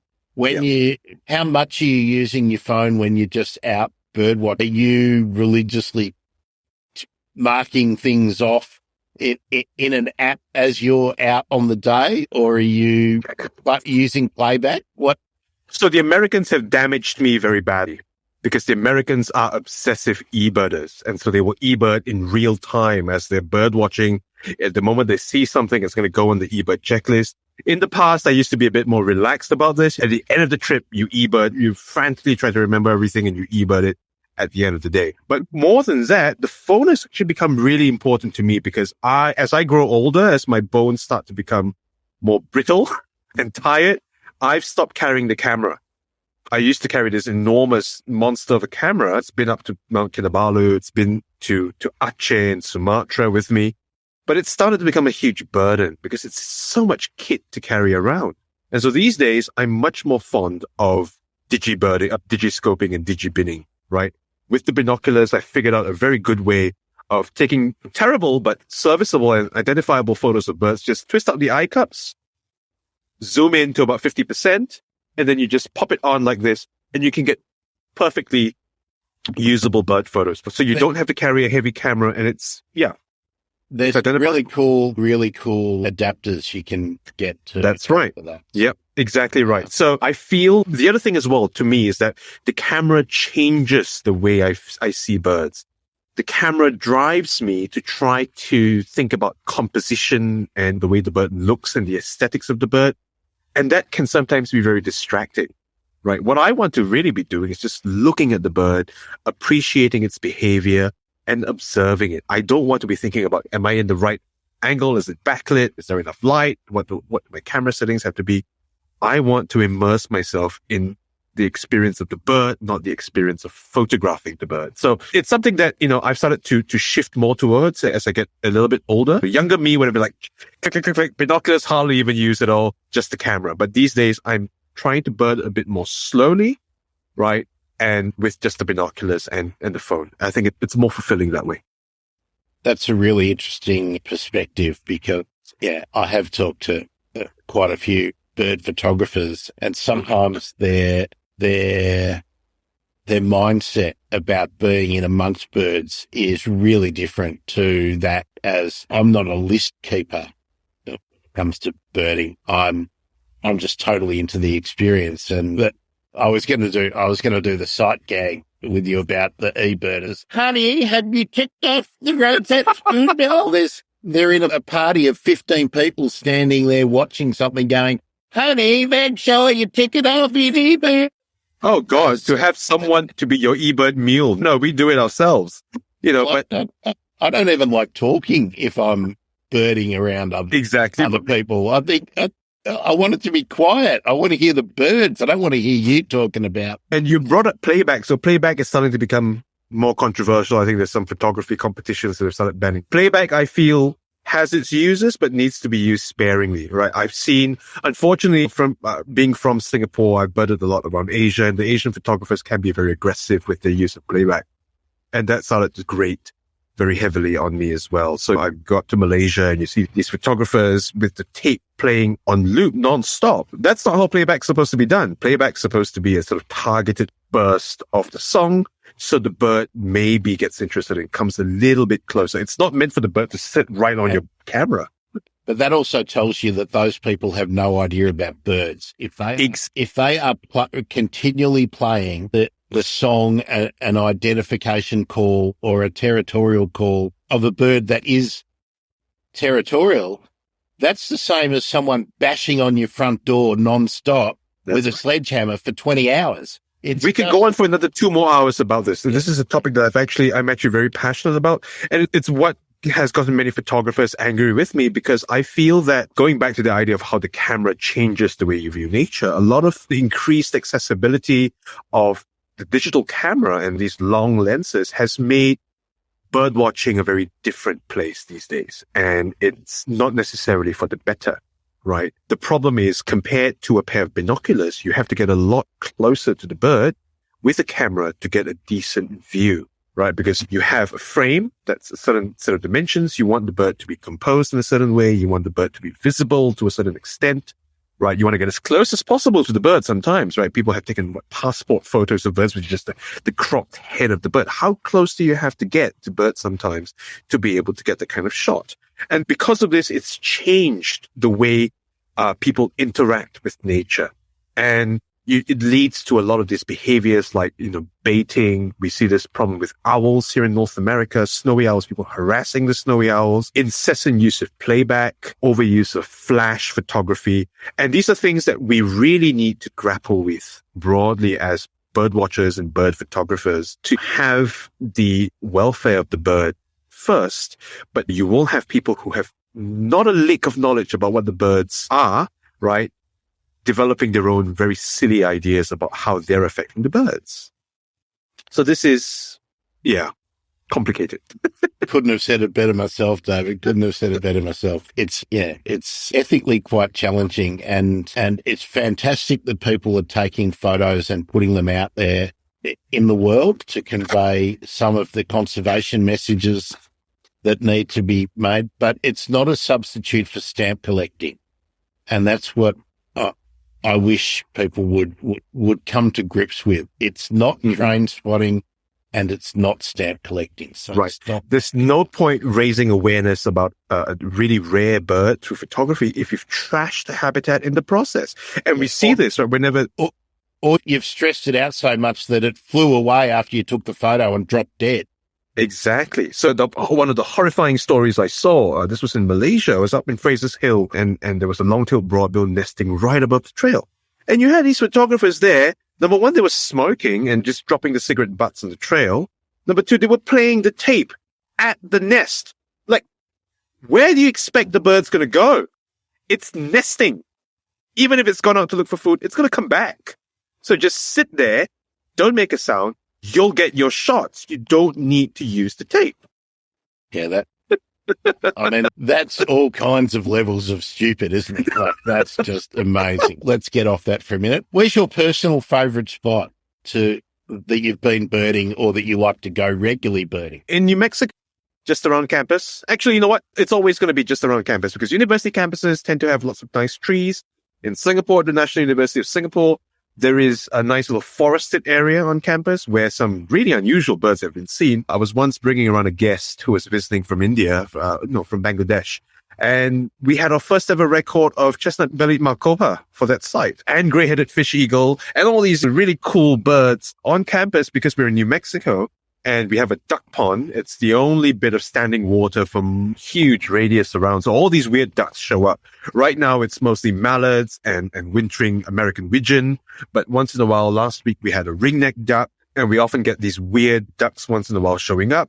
And because there are trees and there's water, you're going to get all these hummingbirds coming back very soon. And all these, wood warblers, the perulets going to be coming through as well. Last year, we had a Canada warbler show up, and it's super, super unusual because we don't get that very often on this side of the flyway. So yeah, you don't have to go very far, right? Before I got here, one of my favorite spots was just the park near my house. I used to live near a river, and this is an entirely artificial habitat. This river had a floating wetland that was constructed in the middle of this river. It's just pontoons with tall grasses growing on it. And birds would show up, right? Purple herons would show up. We had Pallas's grasshopper warbler show up for multiple years. It's probably the same bird that keeps coming back to this exact same completely artificial, completely man-made wetland. And yet there are still birds. So my general advice to people who are starting out birding is start local. You don't have to travel to the densest forests of Borneo. You don't have to go all the way to Papua New Guinea to find cool birds. Start local and then work your way around from there. Just an extension from something you mentioned about mallards, because you're from my corner of the world. Right. Mallards are not duck free. We got plenty of ducks, but in the south. But what I've always wanted to know is, do you notice that there are hybrid mallards and other species in the populations that you're seeing in America? So we are on the northern real issue? We're on the northern edge of this hybrid zone between domesticated or the common mallard and the Mexican duck, which looks very similar. So in fact, I think today there was reported a pure Mexican duck down by the Rio Grande River in the downtown area. So I'm going to be trying to carve out one day this weekend to just go there and see it. And it's a pure looking duck that's roosting with a huge bunch of hybrids showing slightly different traits mixed in here and there. But ducks, yeah. I'm from Singapore where we hardly have any ducks. We have the lesser whistling duck, occasionally wandering whistling duck, and then once in a while, extremely rarely, cotton pygmy goose, and then maybe huge 5-10 year gaps before one of these vagrant ducks. There was a tufted duck showed up, I think, a gadwall that showed up as well. But yeah, very few ducks. So growing up, ducks were never big on my radar. And then you start going further afield bird watching and realize, shit, ducks are a pain in the ass to identify because there's so many hybrids. They're a real challenge. I mean, look, that's one of the great things. Australia's got so many unique ducks that once you sort them out, you're pretty right. On a related issue, the first time I showed up in Perth, I was so surprised to see little grebe, which is not a duck, but just wandering around King's Park. And I was like, that's the same little grebe we have back home. And then it's not the same. It's not. It's Australasian grebe now, exactly. Yeah. But then you look up the book and you realize this Tachybatus genus is such a huge range across the old world. It's remarkable. And really the only way to be sure that they are in fact distinct species is the genetic work that's been done. Exactly. So a lot of this work that we do has very real impacts, pretty much, right? Australian black duck and all that. Oh God, I have such fond memories of bird watching at King's Park. It's such a beautiful place. When you come to Australia again, you can check out some. I'll be back. Yeah. Corner. I need to visit the Australian Museum. I need to visit the Western Australian Museum for my work. A lot of my work is museum based these days. So I'll invite myself along if you come back and you're going on a museum trip. There we go. To come and be a fly on the wall and see what happens when scientists hang out at museums together. So, David, let me follow up on your favourite bird watching place. What's your bucket bird watching location for your bucket list? Oh, there's so many places. I'm looking at where I've been to, right? And there's so many parts of the world that I've yet to see. I've yet to bird anywhere in South America. I've yet to bird anywhere in Africa. I've only birded small chunks of Europe and small chunks of East Asia. I've only birded Perth in mainland Australia. I need to get to the other side of Australia. Actually, the one big bucket place I've been wanting to go to, oddly enough, obviously I want to go to many places. I want to go to Halmahera. Indonesia is going to take a lifetime to finish birding. That's one big thing I'm trying to do. But the one place in Australia I really want to bird is Darwin, because Darwin has so many birds. It's remarkable, right? That stretch from the desert all the way past Kakadu towards the Queensland side, where it becomes much more tropical, right? You have such a huge diversity of birds there. Obviously, rainbow pitta in just outside the city limits of Darwin. I need to go and dig that for sure. Gouldian finch, magpie goose, all these Australian endemics, all these really old lineages of birds, of songbirds that are in Australia. I need to spend a significant amount of time and money traveling through Australia, taking as many birds as I can.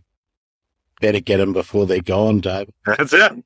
I want to see a night parrot. I desperately want to see a night parrot. I've shaken hands with a man who has once ringed a night parrot. So I've got the scent of night parrot stuck somewhere in my pores. Make sure you keep an eye on the channel because we have a night parrot series coming up. There we go. Yeah, I won't name drop yet, but we have a fair bit of night parrot coming up.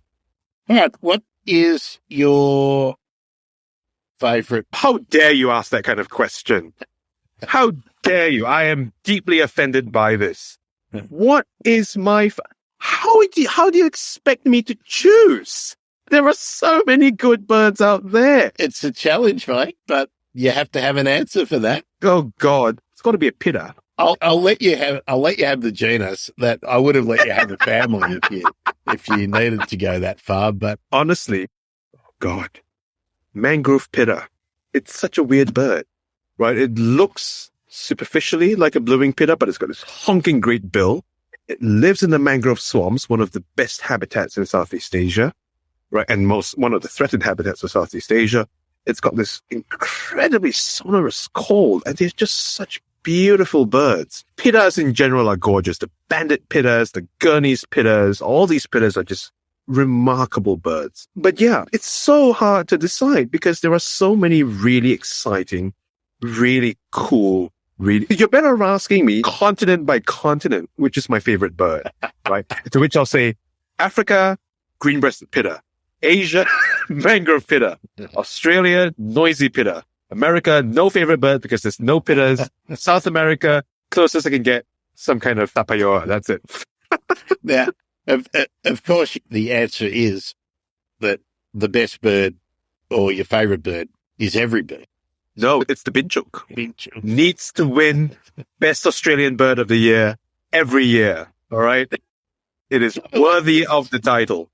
Do you know when I was a kid, I used to go, and I was a kid, I don't know, 7, 8, 9, 10, can't remember exactly, but I used to go ringing white ibis in a fairly well-known rookery. and everybody made fun of me. Why would anyone want to do anything with those stupid birds? And that's amazing. But what I was, cool birds. Australian magpie, cool bird, murderously violent, but still cool nonetheless. And they don't swoop unless someone's done something to them to make them swoop you. And they remember you. They have a very good memory. Oh, for sure. They can identify. My local magpie doesn't swoop me, but swoops every other bloke. And it was stunned when they first opened their mouths. So the sound that comes out of that little face of theirs is remarkable. And there we go. And they are a fantastic murder bird. There's no doubt about it. Oh, I love these murder birds so much, yeah. All right. Bucket list bird. What's the bird that you are a list keeper? So what's the list bird? The big one before it's gone, Gurney's pitta. That's the species that's hugely endangered. There used to be a population in Thailand that we're not sure if it's around anymore. I think there might still be a very small number of them left in Thailand, but the main population is in Myanmar and Burma. And Myanmar, unfortunately, right now, deeply politically unstable, but also the area where they live is under threat of deforestation. Big problems there. And that's one of my big bucket list birds. Obviously, I've got tons of bucket list birds to have to tick off. I'm also starting to shift away from ticking species to ticking families, because families, you need to start somewhere. And there are so many families that I desperately need and I should have gotten while traveling around that I need to tick off. So on my recent trip to the Netherlands, I finally added great bustard to my list. So that's Otididae on my list. I finally had bearded tit or bearded reedling. So that's Penuridae on my list. I need so many families. And one of the things I'm hoping to do is travel to Costa Rica or Puerto Rico to get myself a toady. And that's one of the families. It's not threatened in particular, but it's such a gorgeous looking bird. And it's something I've always wanted to see for a long time. I reckon that's pretty cool. Let me ask you about the pittas in general, about their conservation status. Again, it's off the questions, but something you mentioned, I'm really interested in what generally the state of the pittas are across the entire range. Broadly speaking, within the genus Pitta, so the colorful ones, the multicolored ones, they're generally okay, except for the fairy pitta, which is endangered or vulnerable, one of those categories. But it's the fairy pitta's population has been in decline for quite a while, and we're not entirely sure why, because we know that deforestation has largely come to a stop in its breeding territories in places like south of Japan, in Taiwan, and in eastern China. We suspect that part of the decline might be due to what's happening in their wintering grounds. And the problem is we don't even know. We know vaguely that they may winter in Borneo, but we don't exactly know where. Other endangered pittas, the other one would be the black-faced pitta in the Solomon Islands. Also, habitat loss. It's possible that the black-faced pitta may no longer be around in Bougainville anymore because, no one's really been looking, and Bougainville's right now not exactly the easiest to get to. Yeah. So those are the two pittas that are under threat. And as we start, finding new pittas or splitting new pitta species, we're going to have to start reckoning also with some of these new species potentially already being threatened by the time we identify them as new species. So elegant pittas, which are now three species, right? The Bandasi pitta, the ornate pitta, and the elegant pitta. They're in the lesser Sundas, and we know that deforestation is also starting to happen in a big way in many of these islands. And so we need to start thinking conservation-wise as well. Pittas take to captivity. Is there a chance of establishing insurance populations and spreading them around the globe? There are pittas in zoos around the world, but from what I can tell, there are no substantial populations of pittas. And captive breeding is only part of the story, as we talked about just now, right? If the other threatened pitta, endangered pitta, is mangrove pitta, because mangrove habitats are being wiped out all across East Asia, Southeast Asia especially. If these birds have no habitat to go back to, then what's the point of keeping them in captivity, right? Breeding them in captivity. We still need to think about conservation at the habitat level, at the level of the environment that these animals need to survive. So much as I appreciate the work that zoos are doing for conservation and for education, we also, need to have as much a focus, and zoos are also thinking about this as well, about the ecosystems that, natural habitats that support these organisms. So when it comes to things like mangrove pitta, we need to start appreciating mangroves better. And we have started appreciating mangroves better. Following the tsunami on Boxing Day, was 2006, people have started realizing mangroves are an important part of coastal protection. So it's not just about the bird. right? The bird is a proxy for a bigger fight that we have to talk about, which is that these habitats not just sustain animals, but they sustain us, right? Yes, we don't go and browse on the spinifex grass in Australia, but they serve an important ecosystem function, right? All these natural landscapes help to regulate temperature, prevent flooding, help to ensure that pest species don't go crazy. And so we need to work this into our common sort of awareness of nature, common understanding of nature. So, well, and with things like the fairy pitta, we have to realize then it reminds us that conservation is not restricted by political boundaries. It has to be transboundary.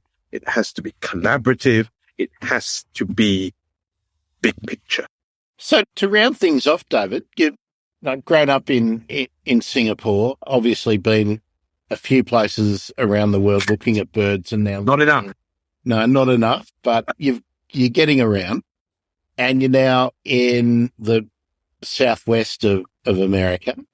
What's your gut feeling about the state of play in conservation? What do you think? Where have we moved in the last 10 years? And is it different in Singapore compared to what you're experiencing in the US? That's a very hard question to answer. Conservation has certainly evolved a lot over the years. One thing I appreciate about conservation that's moving in the direction it's moving towards is that it's become a lot less colonial, which I'm very happy to see, right? A lot of conservation in the past has been driven by colonial structures, and we're starting to realize that local knowledge and the knowledge of people who live where the birds are has become very instrumental to our understanding of and protection of the natural world, right? We talk about, for example, in Australia and here in the Southwest as well, fire regimes, the old sort of colonial idea of don't cut anything down, don't let anything burn. We now know it's bad, right? We need to burn, but we need to burn things in a controlled manner to prevent the big fire from happening. And it's okay to cut things down. Just don't cut everything down. Right. Don't cut every bloody tree down. There are sustainable ways of managing the environment. And a lot of this knowledge is not new. A lot of this knowledge has been existing with traditional cultures for a long time. And so we need to start appreciating the fact that the old ways are not... I've always loved the idea, and when I say loved, the idea that John Gould first described these bird species, that he discovered them because somebody shot them in Australia, skinned them, and sent it back to London. I think there are a few people with bare feet who had been wandering the pathways for many centuries who knew all about those birds. So, yeah, absolutely. I take your point about the colonialism, and also the knowledge repositories were in the great cities. That's always been But it's an ongoing process. Obviously, we've not reached the end of the road yet, right? A lot of, again, and you brought up this idea about knowledge being concentrated in big cities, and it still is the case, right? A lot of the big museums around the world where I, do my research in London, in New York City, in the Netherlands, in Amsterdam, Leiden in this case. And we need to start thinking about how we can build capacity in the developing world, right? Because it's not just about people from rich countries, and Singapore is a fairly wealthy country, and we can no longer just parachute in, do all the work, publish it, get all the credit, and then piss off, right? We need to recognize that a lot of these developing countries, there is a lack of capacity, not because they don't want to do anything. It's because they can't. They don't have the resources. And so there needs to be more parity and more equity as well happening, especially not just in research, but in conservation circles as well, so that the rising tide will lift all boats. And so everyone benefits from conservation, right? You have local interest in conserving the environment. There are incentives for conserving the environment as well. And it's much more sustainable, really. Well, David, you've raised so many issues that I'm sure we're going to have to talk again to follow some of them up. Light pollution, buildings, where we put buildings, the spectrums of the light pollution that we have out there. So many things to talk about. And of course, I hope that people have learnt a little bit about Pittas and will now be getting on Google and putting in mangrove pitta and learning Never about. mind mangrove pitta. Just go to your nearest patch for noisy pitta. Take a drive up to Darwin for rainbow pitta. Start local. Get the local pittas. I don't know if you've heard about Bird a Minute, David, but there's this we're starting this new, I didn't start it, but I jumped on board. Bird a Minute, you go out and you just walk and you see how many birds, and you can only keep progressing as long as you see a new species. Which means that you're going to have to get familiar with your local birds to be able to travel further in your local patch. But then you can go to somewhere that a wetland or something and really increase your potential numbers as well as the distance you could travel. But we're going to do a whole... Looking forward to that. But you don't need... The point being that get familiar with what's around you. Every bird, whether it's an introduced blackbird or the sparrows or whatever, they're all going to teach you something about birds if you watch them. And then you'll begin to be able to work out which ones are males and females and juveniles and which one's a tree sparrow and which one's a house sparrow. And then you'll learn a little bit more and a little bit more and a little bit more. And then before you know it, you might be Dr. David Tan. Oh, geez. Far from it. Yeah. When are you expecting to finish the PhD? It's an American PhD. You can go on for years. So what, 2030, we'll be talking to Dr. Tan. 35.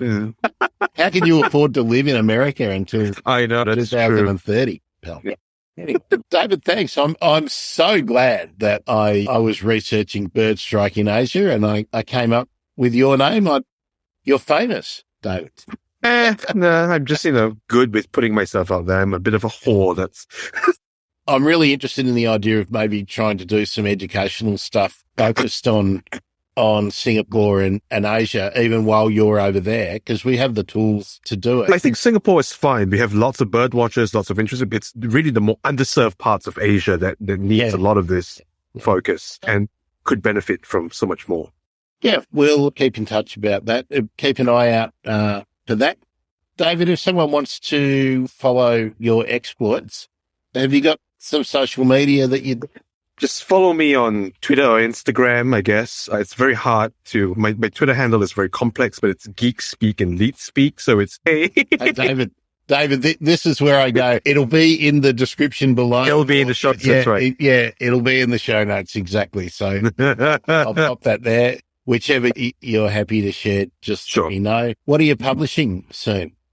So we've got a paper coming out. My former student now leading the paper on, and this is actually a very exciting story. So he's been brushing my birds looking for parasites, and we find all kinds of things. We find mites, we find lice, we find these hippoboscate flies, or what we call the KED flies. These are flat flies that suck the blood of birds. But we've also been finding these flies with lice attached to them. So these lice, which don't have wings and so don't disperse very well, may be using these flies as taxis to get from one bird to another. And this may actually be a very powerful way of these lice to find new hosts. New places. Right. And this is actually very cool. We found a louse on a hippoboscate in Singapore on a black-naped oriole. Black-naped oriole does not make it as far as Australia, but this louse, this louse has only been recorded in Australian birds. It's never been recorded on our side of Wallace's Line before. So that's really exciting. These flies might actually be helping these lice to spread.